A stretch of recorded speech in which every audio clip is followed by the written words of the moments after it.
سب سے پہلی بات تو یہ ہے کہ وہاں نماز کہاں ہو رہی ہے ابھی، اور ابھی جو ہے یہ معاملہ معرض التوام ہے اور زیر سماعت ہے کورٹ کے.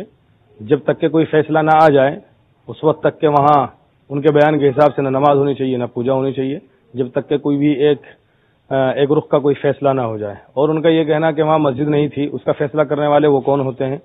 اس کا فیصلہ کورٹ کرے گا. یہ تو بہت ہی بڑا جھوٹ ہے کہ وہاں اگر کوئی یہ کہہ رہا ہے کہ وہاں مسجد نہیں تھی. بابری مسجد ایک تاریخی مسجد تھی اور سینکڑوں سال سے وہاں نماز ہوتی آ رہی تھی.